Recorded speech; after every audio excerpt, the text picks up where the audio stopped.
Dangerous drugs and defiance against authority, a deadly combination that also plays out across Montana. The State Department of Justice says there have been 37 officer-involved shootings in Montana over the past 6 years. Here in Billings, 4 last year alone.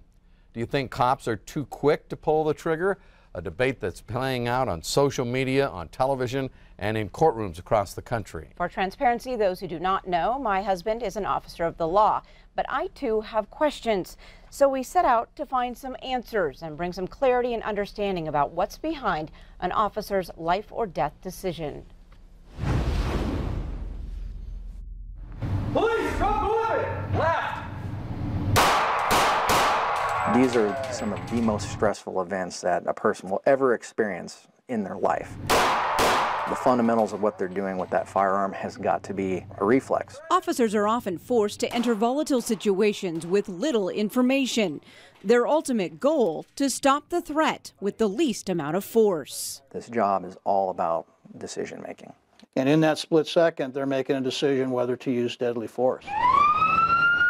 Time and time again, in today's world of law enforcement, Chief Rich St. John says these situations have drastically escalated. Law enforcement officers are interjected into some very, very serious and dangerous situations. Add in alcohol, paranoia, and irrational behavior from drugs, and suspects wielding weapons. And not only just knives and handguns, but anymore we're starting to experience high-powered rifles and assault-type weapons.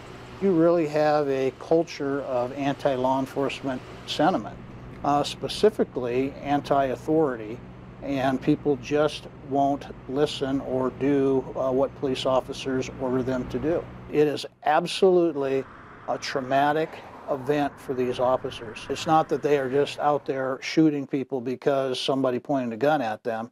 They are a victim of violent crime, and they had to defend themselves. In their training, the officers are taught there's no downtime, there's no off time, and there's no spare time. All there is lifetime. And for that, every second counts. If I can get a second, that's better than a half a second. If I can get 3 seconds, I can make a better, more informed decision about what's going on. If I've used the distance properly, used my training, and now I've got 3 seconds to realize that is not a gun, that's a cell phone, and I'm not going to employ deadly force.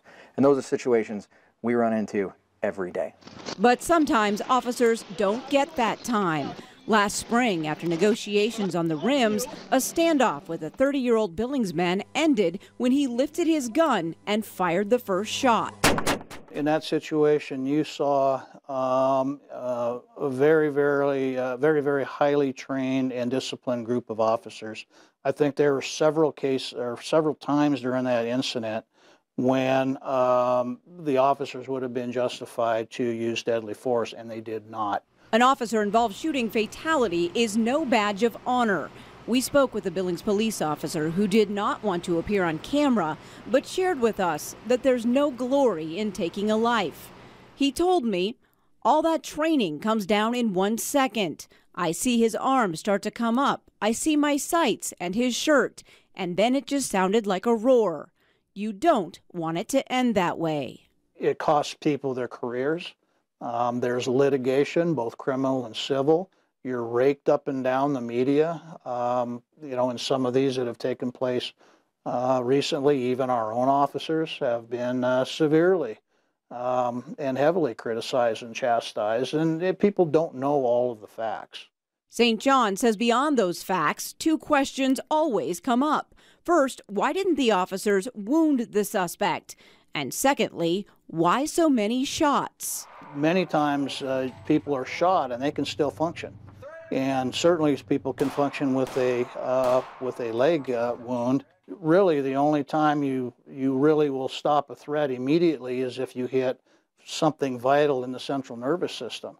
But short of that, there's a period of time in there that even if somebody is mortally wounded, they still have the ability to act and react. This is about finding options. And if someone has a deadly force weapon, then we're going to always meet deadly force with deadly force. It's irrelevant how many shots were fired. It's what's relevant is we have to stop the threat. if it's 1, if it's 5, if it's 10, as soon as it stops a threat. And at the end of the day, we're looking to stop the threat.